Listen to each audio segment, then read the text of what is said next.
Okay, so I want to record a whole bunch of level 1 verse characters, right? Understanding how to deal with characters at a basic level, how do their RPS break down, and what can you do about them? Because, this shit's in the game and people still don't know how to deal with it. It's been a year. Let's learn about it, and let's kind of learn some of our options against it. So, I've been playing Leo recently because I just kind of, I got washed by a Leo and I was like, man, I need to know more about that character, right? This was like back in January. I got washed by Leo, and I needed to actually study more because I didn't fully understand his mix-ups. And so I took that, and I was like, well, I'm just going to play the character so I can learn where his weaknesses are and what he actually gets. And so I'm going to talk about all of the stuff. In playing Leo, I've learned that people hate him, and also people just kind of, as soon as he is in back turn, they just lean in and kiss their butt goodbye, right? They just give up, right? They just say, burst, YRC, hope, just get away. Just hope for God's sake that it's over, right? And I understand it because back turn is immensely powerful. It can become plus whenever it wants. It has an 18 frame overhead. It has a throw mix-up. It can cancel into anything. It can reset its pressure. It leads to lots of damage. It loops into itself. It's really, really strong. But it is not completely unbeatable, and not all of his setups are the same. So one thing that when you're trying to break down Leo offense, you need to understand where he's being greedy and where he's being tight. Now, Leo doesn't really have quote-unquote risky options in back turn. Technically he does. This is a risky option where he's really trying to punish it, but, the default stuff is going to open you up, so he doesn't need to ever go past the greedy level. Now, so how do you identify when a Leo is being greedy? Because he's plus, and it's an 18-frame overhead, and, it's backed up by lots of damage. So, a few things. First, the only way that you're really going to be able to deal with it is off of the common situations where he just starts back turn, right? Leo isn't back turn, walking up, fiddling around, and then going into his mix. No, he's doing it in setups with series of interactions most of the time. So understanding where he gets back turn, spoilers, it's everywhere, where he gets back turn, and what does he get on those interactions with back turn? So the first and far and away most important knockdown in all of Leo's kit is the Turbulence knockdown. This is the main one that was nerfed.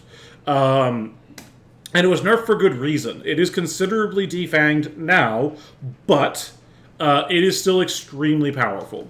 So first and foremost, let's talk about what you can do about the Turbulence knockdown. So why is this the most important one? Well, if he is jumping, well, he gets it on anti-air. He gets it on every single back turn hit. He gets it a lot, right? It's the most common knockdown that Leo's going to get is a Turbulence knockdown.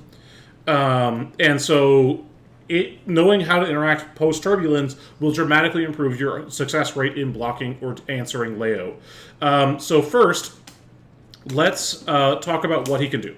So his tight pressure, what he has that is tight post-Turbulence, and I'll do this in the most common way, which is you ate something in that, and then he does it again, right? So he can go from a Turbulence knockdown, he can dash up, go into an overhead that hits meaty. Nope. He can dash up and go low. That's what he can do, right? That's what he does tightly. That's what actually hits meaty. That's what beats mashing. Now, a lot of Leos will see that, hey, you're just trying to block, and they will go dash, right? They'll try and kind of mix it up further.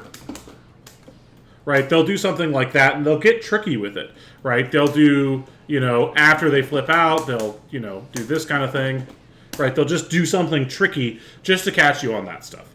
But everything that isn't, walk up overhead or dash up overhead, is going to be like not fake, but loose enough for you to challenge, right? So if I have him doing something like throw, this is probably, if you are going to challenge in against back turn, this is probably the most successful one.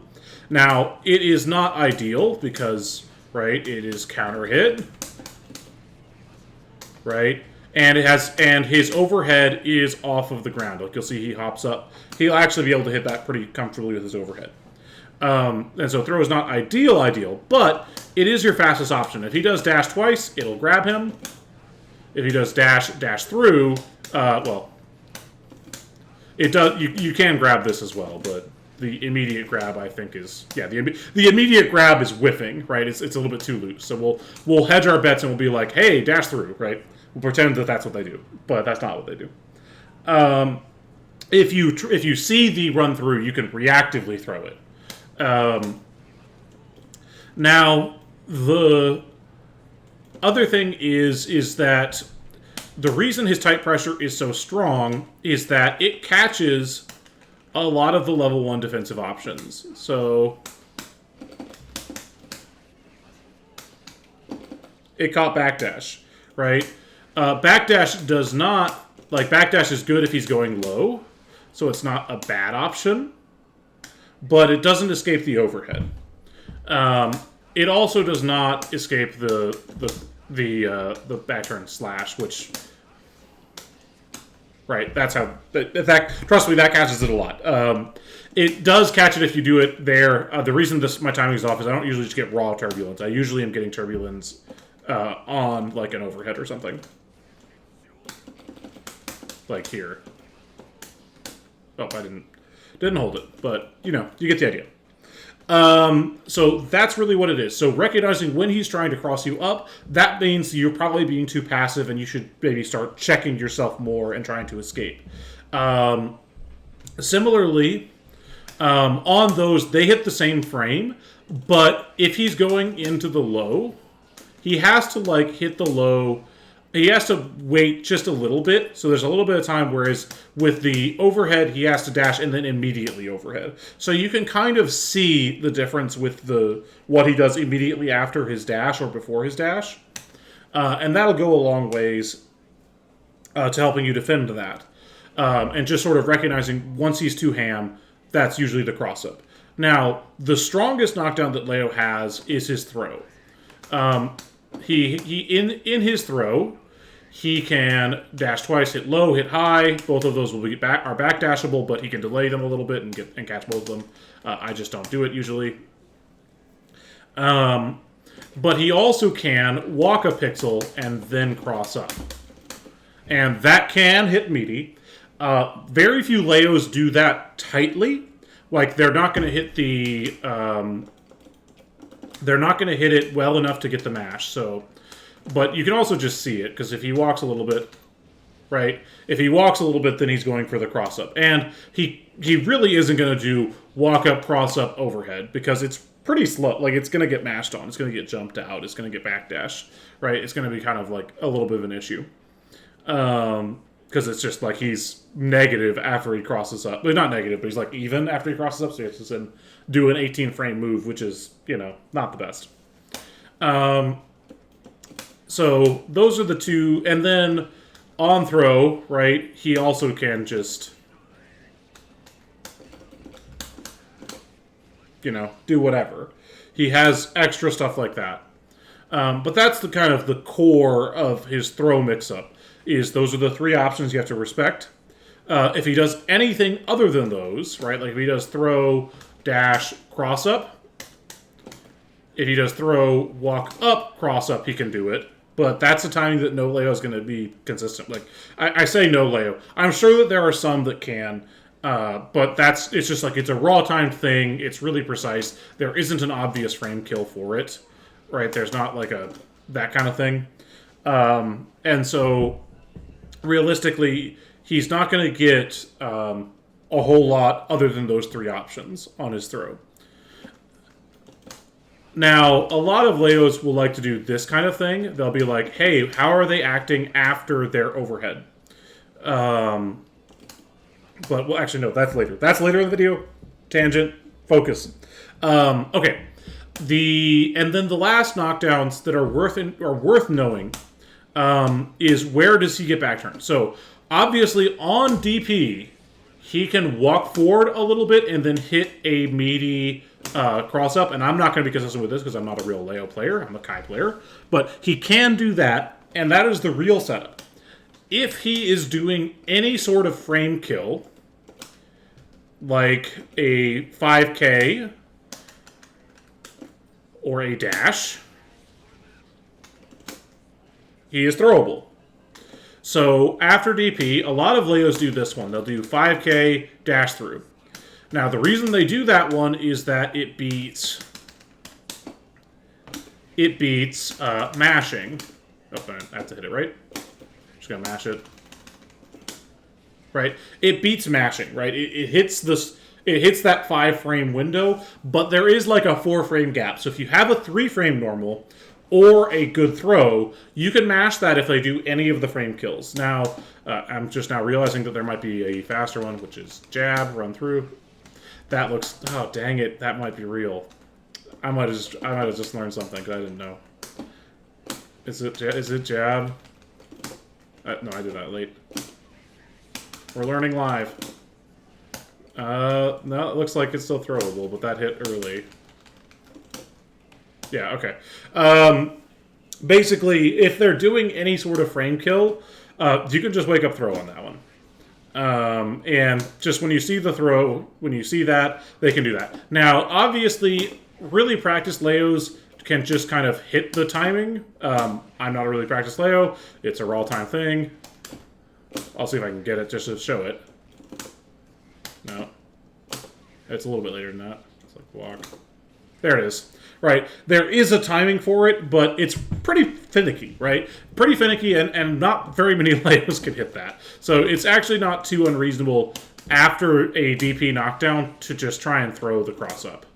Right? Some Leos can hit that after getting a feel for it. It's not that bad, but it's something they'd have to practice. And if again, an obvious tell is a frame kill.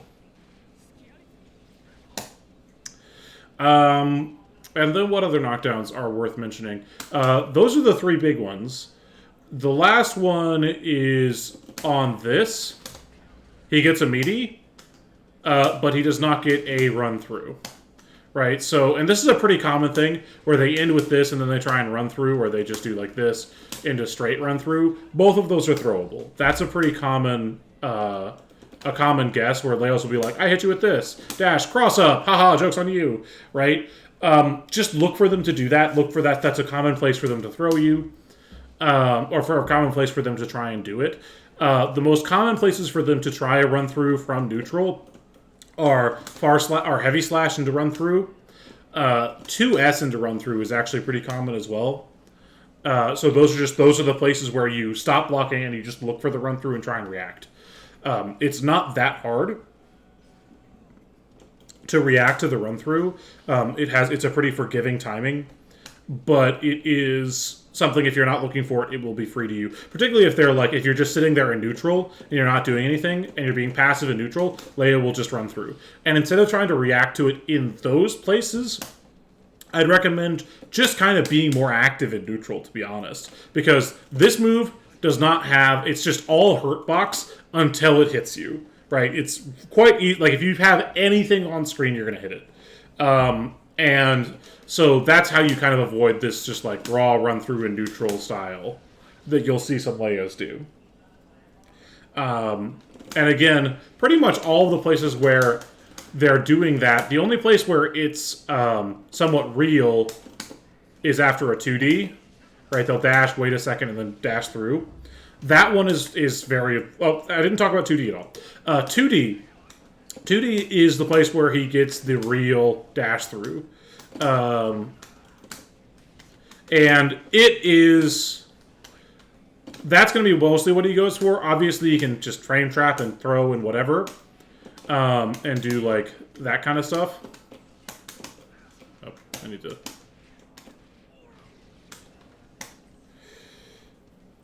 that's the main thing that the main thing that where he's going to get back turn on 2D. 2D, he's always going to get back turn. And if 2D gets a counter hit, he's going to get a big combo into a back turn. Let's just put the counter hit, right? If he gets 2D, close /2S turbulence, right? He gets, that's a very basic combo that they're going to do. They get significantly more if they know the real combo, but I don't, because I'm not a Leo player.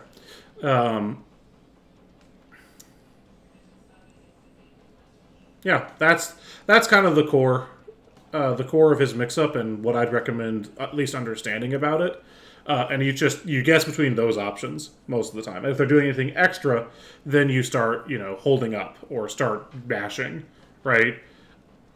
That's when, you kind of hedge your bets a bit.